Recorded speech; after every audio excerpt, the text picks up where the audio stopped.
His future was set. A perfect marriage, an empire to expand. But a dark warning changed everything. A gypsy revealed that his bride held a deadly secret, and 3 men before him had already paid the price. Was it just superstition, or a fate he could not escape? Before we begin, like and subscribe so we can continue creating stories like this one. The golden rays of the morning sun penetrated through the enormous windows of the Harrison estate in Newport, illuminating the mahogany furniture that adorned William Harrison's office. Descendant of one of the most influential families in Massachusetts, William had not only inherited his ancestors' fortune, but had also expanded the family business beyond their original lumber mills, investing in technology and real estate development. At 32, William represented everything the upper echelons of New England society admired. Refined education obtained at the finest European universities, an athletic build cultivated through exclusive sports, and most importantly, an impressive business acumen. His engagement to Isabella Montgomery, the only daughter of powerful banker Robert Montgomery, was seen as the perfect union between 2 dynasties that would completely dominate the economic landscape of the American Northeast.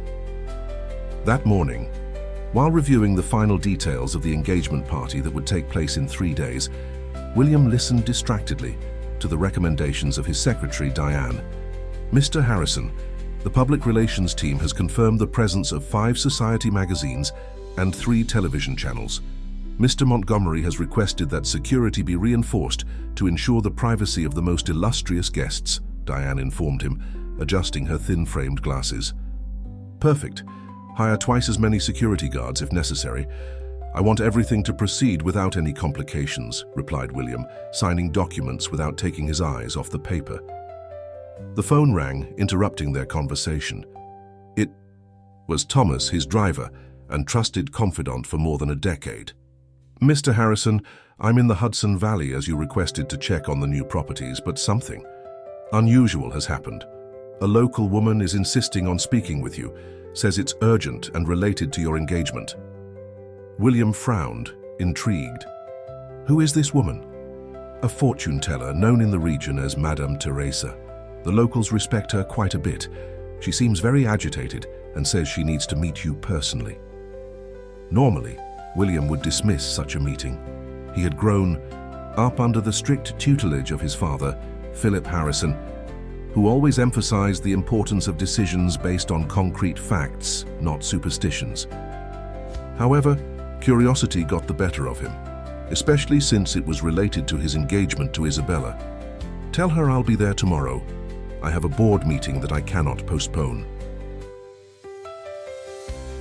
The following day, after a long meeting with international investors, William drove his own car to the Hudson Valley region, where several historic properties belong to his family. The bucolic scenery, with century-old estates and verdant mountains, formed a dramatic contrast to the busy life he led in Boston's financial center. Following the coordinates sent by Thomas, he arrived at a small stone house surrounded by a garden full of herbs and exotic flowers. An elderly black woman with white hair wrapped in a colorful turban was waiting for him on the porch, as if she knew exactly when he would arrive. I knew you would come, Mr. Harrison. Fate always brings us to the right places, even when we try to avoid them, said Madame Teresa with an accent that mixed Southern and Caribbean influences, inviting him to enter with a hand gesture. The interior of the house was modest but welcoming, with walls covered in symbols, dried plants hanging from the ceiling, and an intense aroma of herbs that William couldn't identify. Ma'am, I have a very busy schedule. Could you tell me why? You needed to see me so urgently? Madame Teresa pointed to an intricately carved wooden chair, indicating that he should sit. Without waiting for a response, she took her time-worn cards and began to arrange them on a round table covered with a red cloth. Young sir, the cards have shown me something disturbing about your future. I have been on this earth longer than many of the trees outside, and rarely do the cards speak with such clarity and urgency. The woman made a dramatic pause, her dark eyes fixed on William's. If you marry the Montgomery girl, you will be signing your own downfall. William couldn't contain a laugh. Ma'am, With all due respect, I came here out of courtesy, but I don't believe in... I'm not asking you to believe, Madame Teresa interrupted with surprising authority. I'm giving you a warning. There is a shadow over the Montgomery lineage, an ancient shadow that devours the lives of men like you. The woman's serious tone made William fall silent. Despite his skepticism, something in the fortune teller's conviction disturbed him. The girl Isabella may not even know about it, continued Madame Teresa, turning over more cards. But she carries with her a curse as old as her family's fortune. 3 fiancés before you experienced the same fate. What fate? Asked William, now genuinely curious. Unexplained misfortunes, inexplicable accidents, sudden illnesses, all began to experience strange events shortly after the official engagement. Madame Teresa held William's hand with surprising strength. You're already feeling it, aren't you? Small, strange occurrences around you? William pulled his hand away, uncomfortable with the intimacy and with the precision of the woman's words. In the past week, his favorite horse, Thunder, extremely docile and well-trained, had inexplicably thrown him during a ride at the family estate, resulting in a twisted arm and a cracked rib. Additionally, an unexplainable fire had damaged part of the decorations already prepared for the engagement party. Coincidences, he muttered, more to himself than to the fortune teller. There are no coincidences, Mr. Harrison. There are only signs that we choose to ignore. Madame Teresa gathered her cards. I'm not asking for anything in return for this warning. Just listen.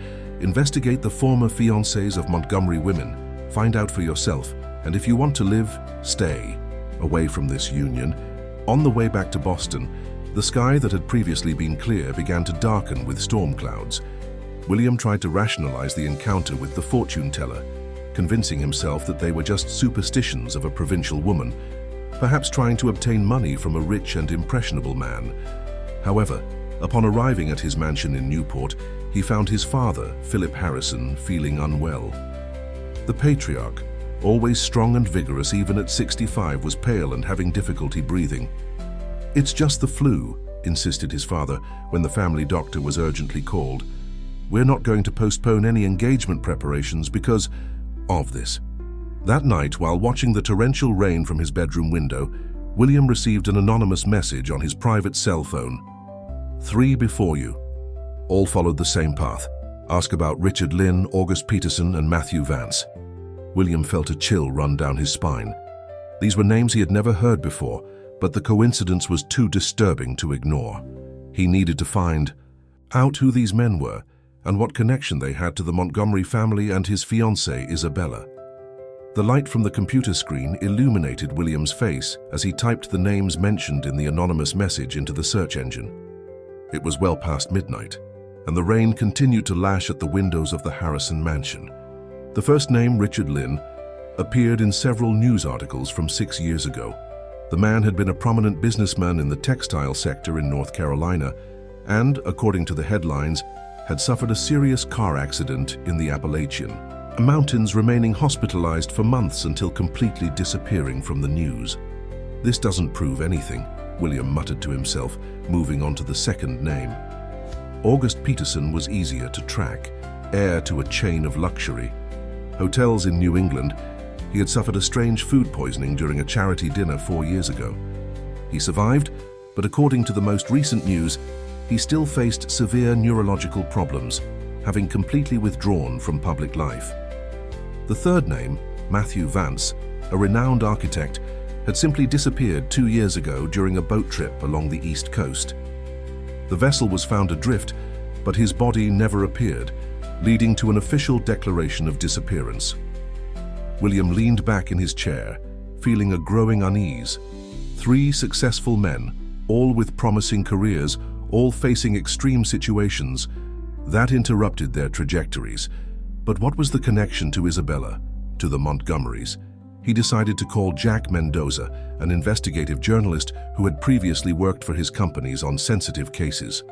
Jack, I need a complete investigation into 3 people. It's confidential and urgent, explained William, passing on the names and what he had already discovered. Any specific line I should investigate?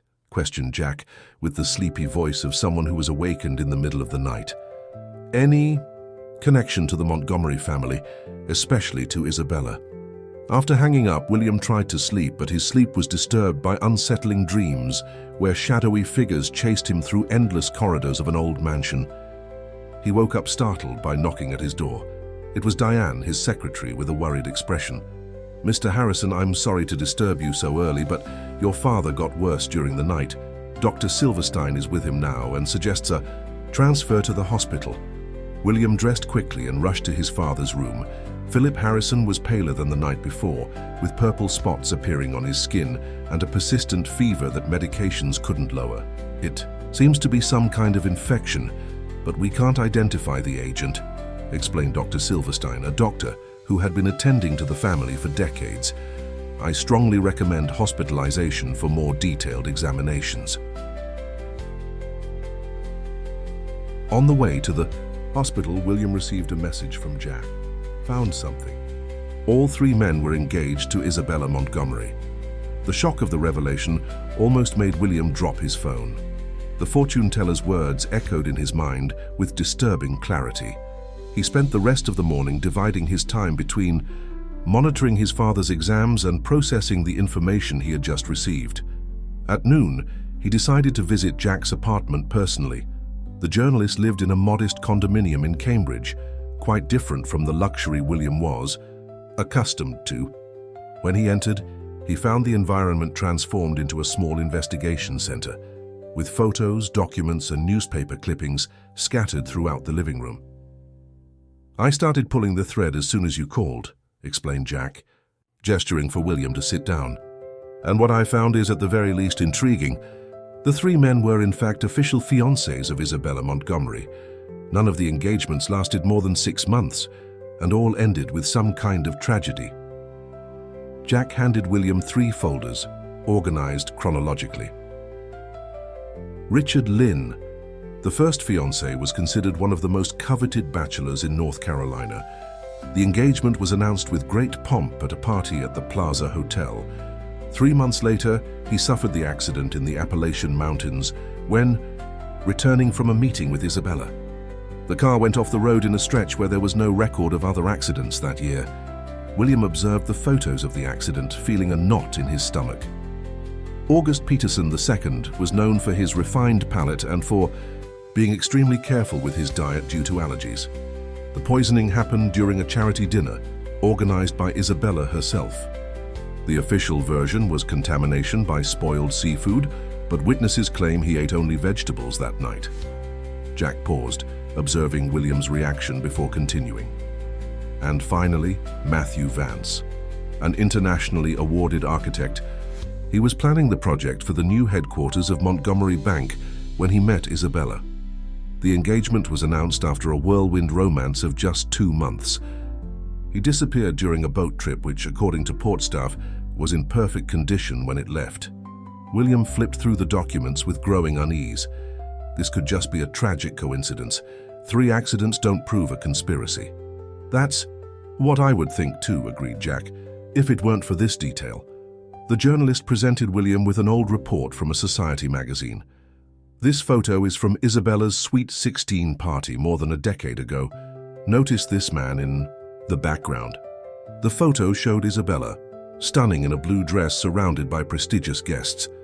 In a corner, almost imperceptible, a man was observing the scene with intensity. "And this," continued Jack, showing another photo, "is Franklin Davies, Isabella's first serious boyfriend when she was only 17. He mysteriously disappeared during a study trip to Europe. He was never seen again." William felt his throat go dry. "What are you suggesting?" "I'm not suggesting anything, just showing facts. 4 men romantically involved with Isabella Montgomery. 4 inexplicable tragedies. And there's more. I found old records about the origin of the Montgomery fortune." Jack pulled out a genealogy book of traditional American families. The fortune began with Theodore Montgomery, Isabella's great-great-grandfather, who suddenly became wealthy in the early 20th century after acquiring lands in the Northwest that turned out to be extremely rich in gold and precious stones. Local legend says that Theodore made a pact with a Native American spirit, promising something in exchange for eternal wealth for his family. William stood up, irritated. "This is absurd, Jack. We're talking about superstitions and coincidences, not concrete facts." "Perhaps," replied Jack calmly, "but you asked me to investigate connections and I found them. What you do with this information is up to you to decide." As he left Jack's apartment, William received a call from the hospital. His father had been transferred to the ICU after a significant deterioration in his condition. The doctors were perplexed by the rapid deterioration of his health, and none of the treatments seemed to have any effect.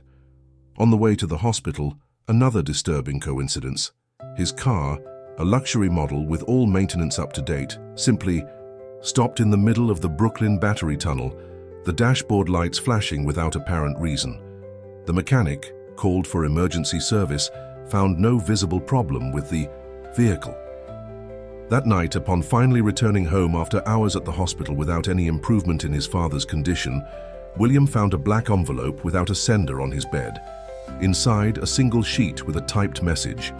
"The curse can be broken, but it will require a sacrifice that you are not prepared to make. You have until the new moon to decide your fate." The engagement party was scheduled for exactly the night of the next new moon, just 2 days away.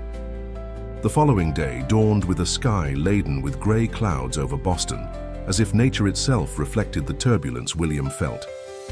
He hadn't slept, alternating between visits to the ICU where his father struggled against the mysterious disease and obsessive readings of the documents provided by Jack. Each new piece of information he discovered about Isabella's former fiancé only increased his unease. Determined to seek more concrete answers, William arranged a meeting with Leonard Simpson, the former butler of the Montgomery family, who now lived in retirement in a modest house in Quincy. The man, already in his 70s, received William with visible nervousness, repeatedly looking out the window as if afraid of being observed. "Mr. Harrison, I confess I was surprised by your contact. What could an old man like me offer to a man of your position?" asked Leonard, serving strong coffee in porcelain cups that seemed out of place in the simplicity of that living room. "I need information about Isabella Montgomery's former fiancé. You worked in the family's house for almost 40 years. You must have witnessed a lot," replied William, getting straight to the point. The old butler paled, his trembling hands spilling a few drops of coffee on the center table. "Why are you digging up these stories? Some matters should remain buried, Mr. Harrison." "Because in 2 days I will announce my engagement to Isabella, and I need to know if I'm walking into a trap," revealed William, the tension evident in his voice. Leonard sighed deeply, as if making a difficult decision. He got up with difficulty and went to an old cabinet, from which he retrieved a carved wooden box. From inside it, he extracted a worn, leather-bound diary. This diary belonged to Antonia Montgomery, Isabella's grandmother. She gave it to me before she passed, with instructions to keep it and deliver it only to someone who truly needed to know the truth. I think you qualify. William took the diary carefully, feeling the weight of the history contained in those yellowed pages. "The Montgomery family wasn't always rich and powerful as it is today," began Leonard, as William leafed through the diary. "Theodore Montgomery, the founder of the dynasty, was a simple textile merchant who faced difficulties supporting his family in the early part of the last century. Desperate after a series of failed businesses, he traveled to the Northwest, where he heard stories about a Native American shaman capable of performing miracles." Leonard paused, as if assessing whether he should continue. According to Antonia's diary, Theodore sought out this shaman and made a pact, wealth and prosperity for his lineage in exchange for a terrible price. The shaman granted what he asked, revealing the location of a mine rich in gold and precious stones that no one had discovered. But the price was that no woman of the Montgomery lineage could find happiness in love. Each man who truly fell in love with a Montgomery would be doomed. William found in the diary pages that confirmed Leonard's story, written in Antonia Montgomery's precise handwriting. There were details about how the first man affected by the curse had been Theodore's own son, who entered an inexplicable catatonic state the day after his wedding, remaining so until his last day. With each generation, the curse manifested itself in different ways, but always with the same result. the suffering of men who dared to love a Montgomery. The curse only affects those who truly love, continued Leonard. Men who approach for interest in the family's wealth are not touched. It's a cruel test of fate. And Isabella? Does she know about this? Asked William, his voice trembling. Robert Montgomery, Isabella's father, did everything to hide the truth from his daughter. He himself doesn't believe in the curse, attributing the tragedies to coincidences or the envy that the family's fortune arouses. But Mrs. Helen, Isabella's mother, always feared for her daughter's destiny. It was she who ordered me to keep this diary safe. William reread a specific passage from the diary that mentioned how to break the curse. The shaman revealed that the curse could only be broken if a Montgomery completely renounced the family's fortune, returning to the earth everything that had been extracted from it. Her sacrifice that no descendant of Theodore has ever been willing to make. The truth, Mr. Harrison, said Leonard with seriousness, is that Isabella's previous fiancés were not victims of coincidences. Richard Lynn began to have disturbing visions days after the engagement. August Peterson lost his sense of taste and began to suffer hallucinations. Matthew Vance reported feeling an oppressive presence following him constantly. Leonard approached William, lowering his voice as if afraid of being heard. And the most disturbing, Franklin Davies, Isabella's first boyfriend, didn't disappear in Europe, as they say. He is alive, hidden in a small rural property in the outskirts of Vermont, living under a false identity. He was the one who contacted me after learning about your engagement to Isabella. He wants to meet you, Mr. Harrison. William felt a chill run down his spine. Why has he been hiding all these years? Because he discovered the truth about the curse and realized that his only chance of survival was to disappear, to fake his own departure.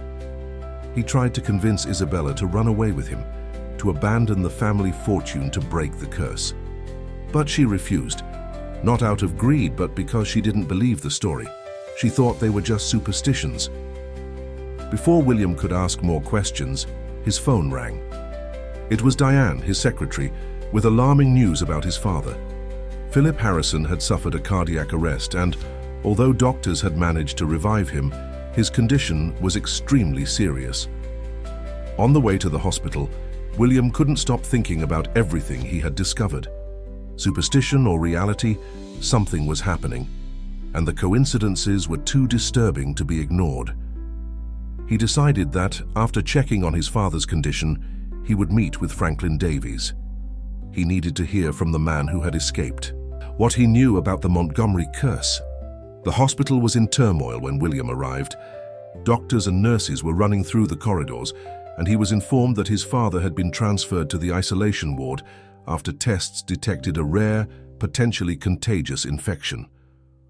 "I've never seen anything like it," confessed Dr. Silverstein, visibly disturbed. "The tests show a type of infection that doesn't respond to any known antibiotic. It's as if his body is fighting against something we can't identify." Through a glass, William observed his father, once a strong and vigorous man, now reduced to a pale and fragile figure, connected to various machines. As he was leaving the hospital, he received a message that left him paralyzed in the middle of the parking lot. It was from Isabella. "We need to talk urgently. I know you've been investigating my past and my former relationships. It's not what you're thinking. Meet me at our place at 7 p.m. I'll come alone. Please, William, trust me." Our place was a small tea house in Providence, where they had first met by chance on a rainy day like this one. William felt a tightness in his chest. He loved Isabella deeply, but now he wondered if that love could be his downfall. He looked at Antonia Montgomery's diary that he still carried and made a decision. He would go to the meeting, but first, he would visit Franklin Davies in Vermont. While driving on the winding road that cut through the mountains, William noticed a dark car that seemed to be following him at a distance. As a precaution, he made random maneuvers, confirming his suspicions when the vehicle continued in his pursuit. Someone was monitoring his movements, and William had a strong suspicion of who it might be. Robert Montgomery, Isabella's father, a man known for fiercely protecting his family's interests. William accelerated, determined to lose the vehicle that was following him. He knew the roads of the region well, and directed his car to a secondary trail partially hidden by dense vegetation. After a few minutes of risky maneuvers through increasingly narrow paths, he finally lost sight of his pursuer. Taking a deep breath to calm his nerves, he continued his journey to the address that Leonard had provided him. Franklin Davies' property was in an isolated valley, surrounded by hills that created a natural barrier against curious eyes. A rustic simplicity dominated the place: a small wooden house, a well-tended garden with medicinal herbs, and some chickens scratching freely. Nothing that resembled the sophistication to which an ex-boyfriend of Isabella Montgomery would be accustomed. As he approached, William noticed a man of approximately 40 years cutting wood. With his back to the entrance of the property, he seemed completely absorbed in his task. There was a serenity in his movements that contrasted with the tension William felt. "Franklin Davies," called William, maintaining a safe distance. "The sea." Man turned slowly, an axe firmly in his hands. His face, marked by the sun and time, exhibited a scar that descended from his temple to his jaw. His eyes, however, remained alive and alert, studying William with intensity. "No one has called me by that name for years," he replied with a surprisingly calm voice. "Here I am, just Frank, a simple man who cultivates the land and lives in peace, or lived until now." He rested the axe against a log and made a gesture toward the house. "Come in. I've been expecting you since Leonard told me about your engagement to Isabella." The interior of the house was as simple as the exterior, but exceptionally clean and organized. What most caught William's attention were the walls covered with impressive paintings, landscapes of the mountain region, portraits of local people, scenes of everyday life, all signed simply as Frank. "I discovered my talent for painting after I came here," explained Franklin, noticing William's interest. "It helps keep the nightmares away." He served strong coffee in artisan ceramic mugs and sat across from William, studying him with curiosity. "So you're Isabella's new chosen one. I must say I thought I would have more time before she found another. The other three didn't last long." "That's what I came to talk about," said William, getting straight to the point. "I discovered about Richard Lynn, August Peterson, and Matthew Vance. And now you. What really happens to the men who get involved with Isabella Montgomery?" Franklin sighed deeply, as if the weight of years of silence finally found an escape valve. "I met Isabella when we were both 17, during an exchange program in Scotland. She was stunning, intelligent, fascinating, and completely innocent about the dark history of her family. We fell madly in love, as only teenagers can. When we returned to the States, our relationship continued, even against her father's wishes." Franklin stood up, walking to a shelf from which he retrieved a wooden box. From inside it, he extracted an old photograph showing a young couple smiling in front of Edinburgh Castle. "We were so young, so full of dreams. We dated for almost 2 years until I decided to propose to her. It wasn't official, you understand, just between us. A secret we planned to reveal when we turned 18. He paused, his gaze lost in the photograph before continuing. "That's when it all started. First came nightmares so vivid that I would wake up screaming, covered in sweat. Then hallucinations. During the day, shadows that followed me, voices that whispered in my ear when I was alone. I began to feel inexplicable pains, as if something was consuming me from the inside. Doctors couldn't find anything wrong with me." William felt a shiver. He had experienced something similar in recent nights, disturbing dreams, the feeling of being watched. "How did you discover the curse?" he asked. "An old employee of the Montgomery family, Mrs. Judith, noticed what was happening to me. She had witnessed the same thing with Isabella's father, who experienced similar symptoms when he started dating Helen. The difference is that Robert didn't truly love Helen. He married her out of interest in her parents' financial empire. The curse didn't fully affect him." Franklin served more coffee, his hands slightly trembling. "Mrs. Judith took me to the same Native American ceremonial ground where the Montgomery family had made the original pact generations ago. The shaman confirmed everything: the curse, the price of the pact, how it operated, and she gave me 2 options: completely distance myself from Isabella or face increasingly worse consequences, possibly ending in complete madness or something worse." And you chose to run away, concluded William. I chose to live, corrected Franklin with a firm tone. I tried to convince Isabella to come with me, to abandon the family fortune, break the curse. She didn't believe me. She thought I was having a psychotic break, that I needed psychiatric help. Her father convinced her of this. He walked to the window, watching the rain that was beginning to fall. So, I faked my own disappearance during a trip to Europe. I spent months there under a false identity until the symptoms began to diminish. When I returned to the States, I established myself here with a new name, a new life. The more distance I maintained from Isabella and the Montgomery fortune, the better I felt. William absorbed every word, connecting them with his own recent experiences. The other fiancé didn't have my luck or my cowardice, depending on how you see it, interrupted Franklin. Richard suffered the accident because he fell asleep at the wheel after days without being able to sleep because of the nightmares. August began to see things in his food, developed paranoia, and Matthew simply couldn't handle the pressure. He threw himself into the sea voluntarily. His boat wasn't adrift. He simply jumped, seeking peace. A heavy silence settled between the two men. Outside, the storm intensified, as if the sky itself was responding to the gravity of the conversation. "Why are you telling me all this?" finally asked William. "Why risk yourself after so many years in hiding?" "Because you're different," replied Franklin with a seriousness that impressed William. The others were dazzled by Isabella's beauty, by the status of being with a Montgomery. You already have your own empire, your own fortune. If you're with her, it's out of true love, and that means you're in even greater danger. Franklin approached, his expression intense. "There's something else you need to know. Isabella is not entirely innocent in this story. After my disappearance, she finally confronted her father and discovered the whole truth about the curse. I know this because we met one last time in secret, a year later. She sought me out through Mrs. Judith." William felt as if the ground was opening beneath his feet. "What are you saying? That Isabella knows about the curse and yet continues to get involved with men, knowing what will happen to them?" "It's not that simple," sighed Franklin. "Isabella believes she can break the curse by finding a true love willing to make the necessary sacrifice, not by abandoning the fortune as I suggested, but through a specific ritual on the night of the new moon." He paused, as if weighing his next words. "The problem is that the ritual requires the man who loves her to give up something precious, something that represents his own fortune and power. In the case of the Montgomerys, the curse was sealed, with blood, and only blood can break it." Franklin's expression became somber. "Isabella is about to ask you to make a sacrifice, William.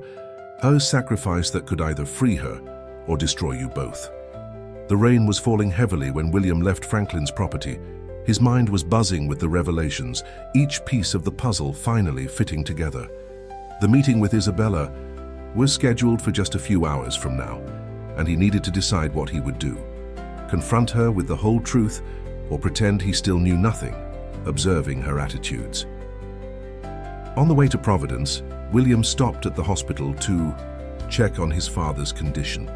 Philip Harrison's situation remained critical, with doctors still unable to identify the exact cause of his condition. As he left the room, William crossed paths with a nurse who seemed to be avoiding his gaze. Something in her behavior aroused suspicions. "Miss," called William, intercepting the woman in a less crowded corridor, "I'd like to ask some questions about the treatments my father is receiving." The nurse, a middle-aged woman named Margaret according to her badge, looked nervously around before responding in a low voice. "Mr. Harrison, I shouldn't be talking to you, but something strange is happening. Last night I saw an unauthorized person entering your father's room. When I went in to check, I found only a bouquet of exotic flowers on the bedside table." William felt his heart race. "What kind of flowers?" "Black orchids, sir, very rare. And there was a card that was removed before I could see its contents." "Black orchids, the same flowers that decorated Robert Montgomery's office, Isabella's father. Known for their ambiguous symbolism, representing both power and mystery, they were exclusively cultivated in a private greenhouse of the Montgomery family." "Was there any change in my father's condition after the arrival of these flowers?" asked. William trying to keep his voice calm. The nurse hesitated, looking around again. He began to present tachycardia and higher fever approximately an hour later. We thought it was a coincidence, but where are these flowers now? They were removed during the shift change. Dr. Silverstein ordered that all non-essential items be removed from the room to avoid possible contaminations. Thanking the nurse, William quickly headed to Dr. Silverstein's office. The doctor wasn't there, but his secretary informed that the flowers had been discarded according to biosafety protocol. Frustrated, William left the hospital with even more questions and a growing sense of urgency. While driving to the meeting with Isabella, he called Jack Mendoza, asking for information about black orchids and possible toxic properties. The journalist promised to research immediately. The Hibiscus Tea House, the location chosen for the meeting, was on a quiet street in historic Providence. When William and Isabella met there by chance, on a rainy afternoon similar to this one, he had been immediately fascinated by the intelligent and mysterious woman who discussed Russian literature while savoring jasmine tea. The establishment, decorated with antique furniture and illuminated by delicate lanterns, maintained an intimate atmosphere that encouraged prolonged conversations and confidences. Upon entering, William spotted Isabella sitting at a table in the back, partially hidden by a silk curtain. She wore a dark green dress that enhanced her honey-colored eyes, and her black hair was tied in an elegant bun. She seemed serene, but her fingers drumming on the table betrayed nervousness. "You came," she said with a hesitant smile when William approached. "I'm so relieved." William sat across from her, aware of the internal duel between his love and his distrust. He carefully observed each movement, each nuance in her expression, looking for clues that would confirm or deny what Franklin had revealed. "You seem worried," continued Isabella, extending her hand to touch William's. "Your father. I heard he's hospitalized." "Yes, in serious condition," replied William, noticing how she slightly averted her gaze. "The doctors can't identify the cause." "I'm sorry," she said, seeming genuinely distressed. "Your father has always been kind to me." A tense silence settled between them, broken only when the waitress brought the teas that Isabella had already ordered. Jasmine for her, chai for him, exactly as the first time they met. "You've been investigating my past," she finally stated, without beating around the bush. "My former relationships." William decided to be straightforward. "Yes, I discovered about Richard, August, and Matthew, and about Franklin Davies." Isabella visibly paled at hearing the last name. "Franklin is alive." "Very much alive, and with many stories to tell." She closed her eyes for a moment, as if absorbing the impact of that information. When she reopened them, there was determination in her gaze. "Then you already know about the curse." It wasn't a question, but a statement. William nodded slowly. "What Franklin didn't tell you," she continued, "is that I've spent the last 10 years researching how to break this curse. I consulted experts in Native American rituals, anthropologists, priests of various religions. I even traveled to the Northwest, to the same tribe where my great-great-grandfather made the original pact." Isabella opened her purse and took out a small leather-bound book, very old, with inscriptions in a language William didn't recognize. This book belonged to the shaman who sealed the pact with Theodore Montgomery. It contains specific instructions on how pacts can be sealed and broken. I found it hidden in a secret compartment in my father's safe. She carefully leafed through the pages until she found what she was looking for, a complex diagram accompanied by text in archaic English. "The curse can be broken during the new moon through a ritual that requires the presence of two true lovers, both willing to make a sacrifice to purify the lineage." Isabella looked directly into William's eyes. "It's not literal blood, as Franklin must have told you. It's a symbol of renunciation of what binds us to the curse. In my case, the Montgomery fortune. In your case, something that represents your personal power." William studied the diagram, recognizing symbols he had seen in Antonia Montgomery's diary. "Why didn't you try this before with your other fiancés?" "I tried with Matthew," confessed Isabella, a shadow of sadness crossing her face. But he wasn't really in love with me. He was fascinated by the idea of becoming part of the Montgomery family, by the status, by the fortune. The ritual requires true love from both parties. She took a sip of tea before continuing. As for Richard and August, they discovered the curse and tried to use me to break it, without making the necessary sacrifices. The ritual is clear. Without genuine sacrifice, the curse exacts its price even more severely. "And you think I'm different?" asked William, his voice betraying a mixture of hope and skepticism. "You were already rich and powerful when we met. You don't need me or my family for anything."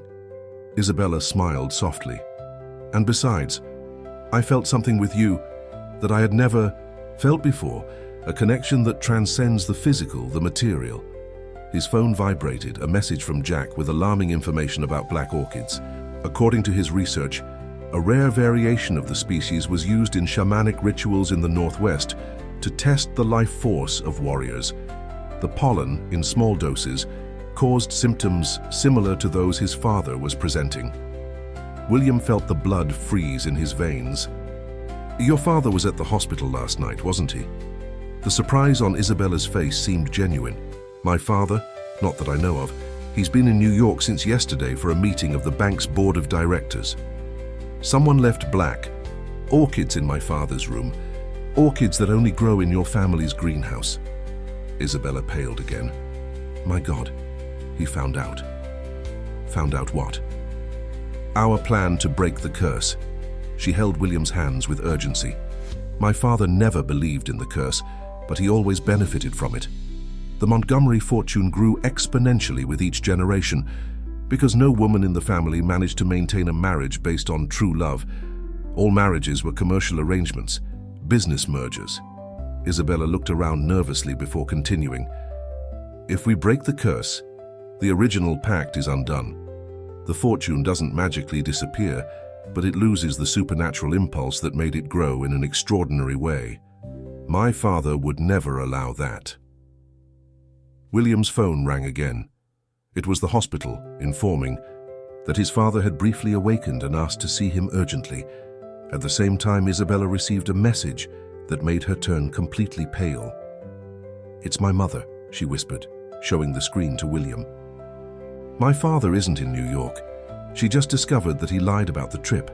And more, he emptied the safe where he kept ancient family artifacts, including a ritual dagger that belonged to Theodore Montgomery." William stood up, seized by a sense of urgency. "I need to go to the hospital. My father is calling for me. As for the ritual—" "The new moon is tonight," interrupted Isabella, holding his hand. "If we don't perform the ritual today, we'll have to wait another month, and from what we're seeing, we might not have that time." "Where should it be performed?" "In the place where the fortune began. In my family's case, it would be the original mine in the Northwest, but there's an alternative." Isabella hesitated before continuing. "The main vault of Montgomery Bank.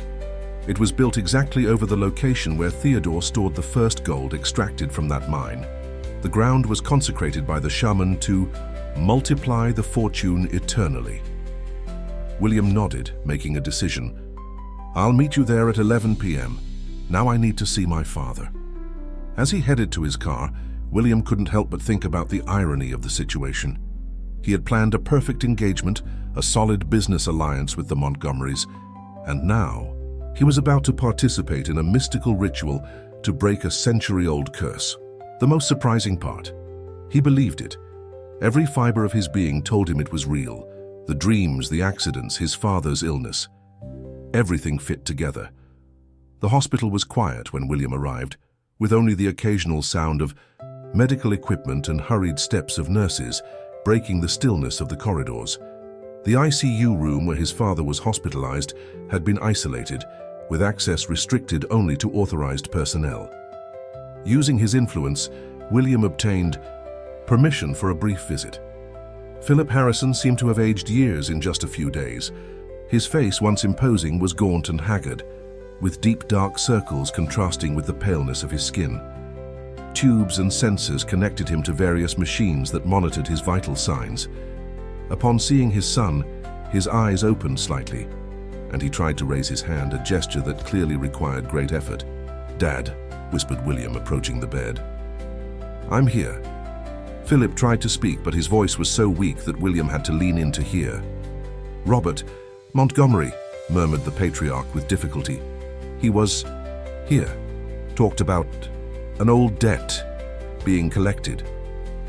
William felt a knot form in his throat. "What else did he say, Dad?" Philip closed his eyes for a moment, gathering strength. "Said that history repeats itself, that our ancestors faced each other for the same reason." His breathing became more labored. In the safe touch of the mansion, red envelope, need to see. An alarm sounded on one of the monitors, and immediately a medical team entered the room asking William to leave. Reluctantly, he exited, his mind racing with the implications of his father's words. An old debt. What was this history that was repeating itself? He had never heard of any prior connection between the Harrisons and the Montgomerys that predated his relationship with Isabella. Driving at high speed to the family mansion in Newport, William made a call to Jack requesting urgent research into the history of the two families. The journalist promised results within an hour. The Harrison mansion's safe was hidden behind a false bookshelf in the library, protected by a sophisticated security system. Only William and his father knew the combination. Upon opening it, he found the red envelope mentioned by Philip, with the family seal already broken. Inside, documents yellowed by time, letters, property records, and an old diary dated 1914. With trembling hands, William began to read the diary, which had belonged to Jonathan Harrison, his great-grandfather. The first pages related the life of an ambitious young farmer who dreamed of expanding his small property in upstate New York. Then a specific entry caught his attention. June 15th, 1914. Today I met Theodore Montgomery at a cafe in the city center. The man who 5 years ago was just a mediocre textile merchant now flaunts fine clothes and expensive jewelry. He speaks with the arrogance of the nouveau riche, boasting about the mines he discovered in the Northwest. He offered me a partnership in his ventures, but something in his eyes deeply disturbed me. There are rumors that his sudden fortune has obscure origins. I politely refused, preferring to build my assets honestly, even if more slowly. William turned the page, increasingly intrigued. September 20th, 1914. Theodore insists on involving me in his business. Today he was more direct, revealing that he needs trustworthy men with respectable surnames to expand his influence. When I refused again, his countenance changed. He told me that everyone has a price, and that I would regret standing in the way of his rise. I feel I've made a powerful enemy, but my conscience is clear. The subsequent entries documented a growing tension between the two men, culminating in a shocking event. November 3rd, 1914. Disaster. My plantation was completely destroyed by an unexplained fire. None of the workers saw how it started. I lost practically everything. Only the main house was saved. Eleanor is devastated, especially in her pregnant condition. I can't help but suspect Montgomery, although I have no proof. The local sheriff, curiously, seems reluctant to investigate thoroughly. December 10th, 1914. Montgomery appeared today, feigning solidarity for my misfortune. Then, with a barely disguised smile, offered to buy my lands for an absurdly low price. When I refused, he made it clear that worse accidents could happen. I am desperate, but I will not yield to blackmail. I wrote to my cousin in Chicago, asking for a loan to rebuild. The last pages revealed how Jonathan had managed, against all odds, to recover financially and eventually prosper, founding what would become the Harrison Empire. Montgomery, frustrated in his plans, had sworn revenge, promising that the two families would never unite. William's phone rang, interrupting his reading. It was Jack, with information that confirmed and expanded what he had just discovered. "I found something fascinating in the historical archives," explained the journalist, the excitement evident in his voice. "In 1915, there was a legal dispute between Jonathan Harrison and Theodore Montgomery. Your great-grandfather accused Montgomery of sabotage and attempted extortion. The case was mysteriously archived, but documents from the time mention witnesses who saw men in Montgomery's service near the Harrison farm on the night of the fire. Jack paused before continuing. But that's not all. I discovered that Theodore Montgomery had a daughter, Annette, who was apparently in love with one of Jonathan's brothers, Edward Harrison. The Montgomery family forbade the relationship, and Edward died in mysterious circumstances months later. The newspapers of the time mention a fulminant disease that consumed the young man in a matter of days. William felt a chill run down his spine. History was indeed repeating itself. Edward, in love with a Montgomery, had faced the same fate that now threatened William. There's one more thing, added Jack. I found records that Robert Montgomery has been making frequent visits to a Native American spiritual center in northern Massachusetts in recent weeks. The same center that, according to local rumors, was visited by Theodore Montgomery a century ago. Thanking Jack, William hung up the phone and checked the time. 9:30 p.m. He had less than 2 hours to reach Montgomery Bank in downtown Boston for the ritual with Isabella. Gathering the documents he considered most important, including his great-grandfather's diary, he headed to his car. On the way, he received a message from Isabella. My father is not at home. My mother revealed that he said he was going to the bank to solve a problem once and for all. I'm afraid, William, be careful. The storm that had threatened Boston all day finally broke with full force. Lightning cut across the sky, momentarily, illuminating the winding road that led from the coastal region to the capital. William drove with focus, trying to ignore the dark thoughts that insisted on invading his mind. Was he really willing to risk everything? His life, his fortune, his future for Isabella? The answer came without hesitation. Yes, what he felt for her transcended any rational explanation. Arriving in the city center, William parked a few blocks from Montgomery Bank, preferring to approach on foot to assess the situation. The imposing Art Deco building, built in the 1920s, stood out in the urban landscape, its elegant lines illuminated by strategically positioned spotlights. Despite the late hour, some lights were on in the upper floors. Using the key that Isabella had provided him, William entered through a side door, accessing an exclusive corridor for directors. The bank was silent, with only the soft hum of the air conditioning system breaking the silence. Following Isabella's instructions, he headed to the basement, where the main vault was located, the financial heart of the Montgomery Empire. The vault door, a massive piece of steel with bronze details, was surprisingly ajar. William approached cautiously, hearing voices coming from inside. One of them was clearly Isabella's. The other, deeper and more authoritative, could only belong to her father, Robert Montgomery. Cannot continue with this madness, Isabella, Robert was saying, his voice echoing off the metal walls of the vault. Generations of Montgomerys built this. You think I'm going to allow you to destroy everything because of a superstition? It's not superstition, Father, replied Isabella, her voice firm despite the evident tension. You know it's real. You saw what happened with all my relationships. The curse destroyed any chance of happiness for the women in our family for generations. The curse was the best deal Theodore Montgomery ever made, exclaimed Robert with a bitter laugh. A small sacrifice in exchange for eternal wealth. Montgomery women never needed true love. They had power, influence, respect. William chose this moment to reveal his presence, pushing open the heavy vault door. The space was impressive, walls filled with drawers and individual safes, and in the center, a circular area where Robert and Isabella were located. Between them, on an antique table that seemed out of place in that modern environment, was the book that Isabella had shown William at the tea house, along with various ritual objects, black candles, dried herbs, a silver bowl, and more alarmingly, a dagger with an ornate handle. Mr. Harrison, said Robert, showing no surprise, I was expecting you. I imagine you have discovered the truth about the history of our families. I know enough, replied William, approaching cautiously.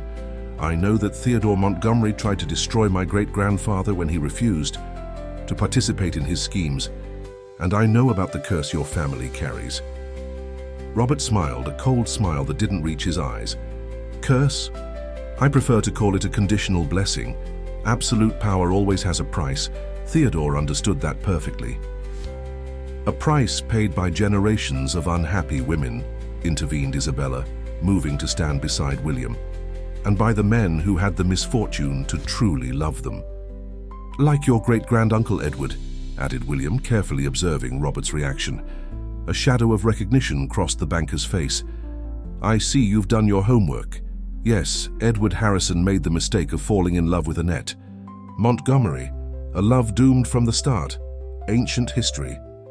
Which you are helping to repeat, accused William. The black orchids in my father's room. It was you. Robert did not deny it. Philip Harrison should understand that some alliances should not happen.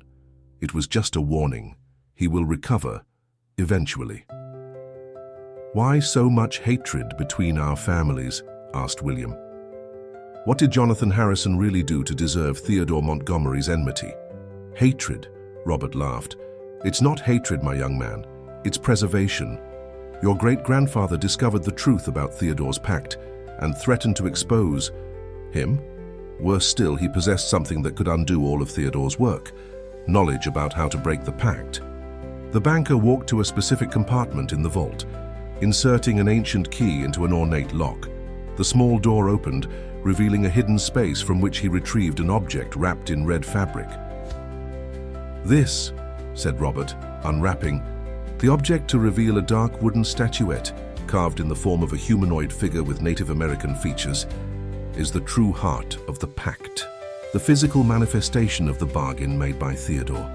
The shaman incorporated the agreement into this totem and instructed that it should always remain at the center of the Montgomery fortune. Isabella looked at the object with a mixture of fascination and repulsion. All these years, me searching for answers, and the key was here, protected by you. Protected to ensure our legacy, corrected Robert. Each generation of Montgomery men was instructed to guard this secret, to preserve the pact at any cost. The women should never know. It was part of the agreement. Their ignorance was essential for maintaining the curse. As he spoke, Robert placed the totem on the table, alongside the other ritual objects. This is the true sacrifice that the curse demands, not just the romantic suffering of Montgomery women, but also the commitment of the men in the family to perpetuate the lie, generation after generation. A particularly strong thunder shook the building, causing the lights to flicker momentarily. The clock on the wall marked 11:40 p.m. The new moon was at its peak. It's now or never, whispered Isabella to William, squeezing his hand. The ritual must be completed before midnight. Robert noticed the exchange between them and quickly grabbed the dagger from the table. You really think I'm going to allow this? That I'll let you destroy the legacy of a century of prosperity? Prosperity. Built on suffering is not true prosperity, Father, argued Isabella, taking a step forward. It's just an illusion. Look at our family. Unimaginable wealth, but no Montgomery woman has ever known true happiness. Happiness, mocked Robert. What is happiness compared to power? Your grandmother had the world at her feet. Your mother never had to worry about anything material in all her life. And yet both cried alone in their rooms at night, replied Isabella, with a deep sadness in her voice. I saw it, Father. I grew up seeing the emptiness in their eyes. While they argued, William carefully observed the totem on the table. Something in the object seemed to pulse as if it had a life of its own. Following his instinct, he took his great-grandfather's diary from his pocket and opened it to the last page, where there was an illustration almost identical to the totem, accompanied by notes in tiny handwriting. Your great-grandfather was smarter than Theodore imagined, commented Robert, noticing William's interest. While everyone thought he was just building his commercial empire, Jonathan Harrison secretly traveled to the northwest. He found the same tribe, consulted the same shaman, and discovered how to break the pact, concluded William, finally understanding. That's why Theodore hated him so much. That's why the rivalry between our families. Exactly. Robert pointed the dagger toward William. Knowledge is power, and now I fear our little family reunion has come to an end. Isabella will remain. here with me. As for you, Mr. Harrison, I suggest you leave while you still can." Isabella moved quickly, positioning herself between her father and William. "I will not allow this story to repeat itself, Father. Enough sacrifices, enough suffering." The clock marked 11:50 p.m. William knew they needed to act quickly. According to his great-grandfather's notes, the ritual to break the curse was relatively simple but required both a Montgomery and a Harrison to voluntarily renounce something precious to their identities.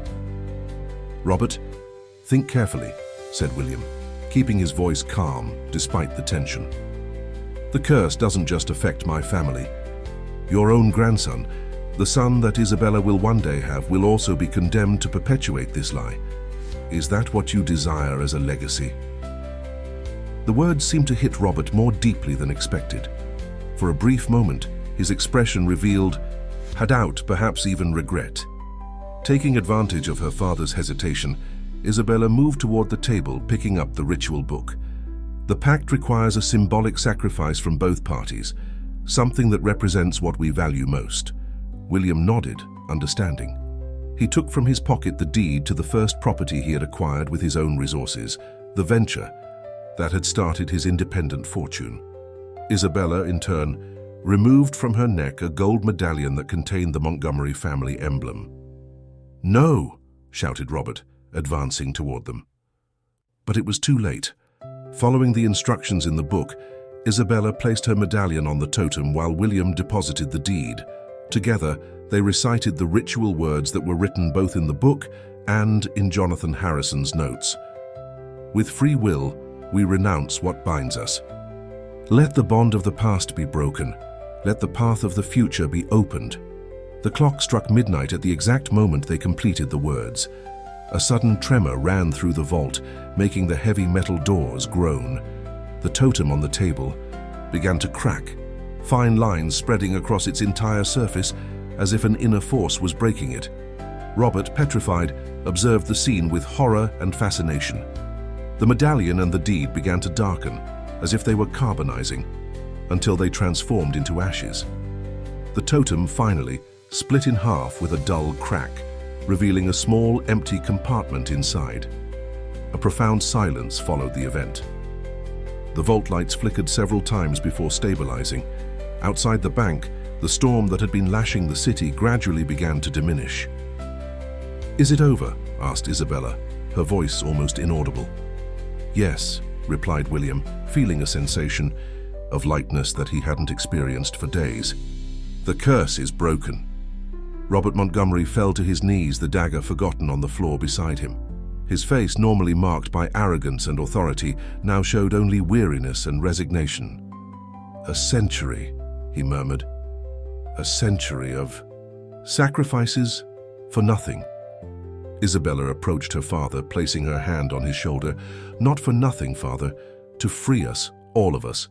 The Montgomery fortune won't disappear. It will just grow naturally, like any other honest business. And more importantly, the women in our family will finally be able to find true happiness." William received a message on his cell phone. It was from the hospital. Philip Harrison's condition had inexplicably improved. The fever had subsided, and the doctors, although confused, were optimistic about his recovery. "Let's visit him," suggested Isabella, reading the message over William's shoulder. "Together." Before leaving, William turned to Robert, who remained kneeling, contemplating the broken remains of the totem. "Mr. Montgomery," he said, extending his hand, "our families have lost too much time with this rivalry. Perhaps it's time to build something new, together." After a long moment, Robert accepted the extended hand, rising with difficulty. "Perhaps you are right, Harrison. Perhaps it's time for a new beginning." As they left the bank, the sky was beginning to clear. The storm had passed and the first stars were becoming visible between the dissipating clouds. Isabella intertwined her fingers with William's, a genuine smile illuminating her face for the first time in a long time. "You know what's funny?" she said as they walked toward the car. "We just renounced symbols of wealth to break a curse. That promised eternal fortune, and yet I've never felt as rich as I do in this moment." William smiled back, understanding perfectly what she meant. True wealth, after all, was never in the vaults or properties, but in the freedom to love without fear. Dear listeners, we hope that William and Isabella's story has deeply touched your hearts. To continue this journey of intense emotions, we've prepared a special playlist with equally captivating narratives that explore the mysteries of destiny and the power of true love. You can find it by clicking on the link to the left of the video. If this story about family curses, ancestral secrets, and the triumph of love over superstitions awakened something in you, don't forget to subscribe to our channel and give that special like that encourages us to continue bringing unique content every day. Share your opinions in the comments. Do you believe in family curses? Do you know stories of rivalries between families that were resolved by love? We're eager to read your experiences and reflections. Until the next story.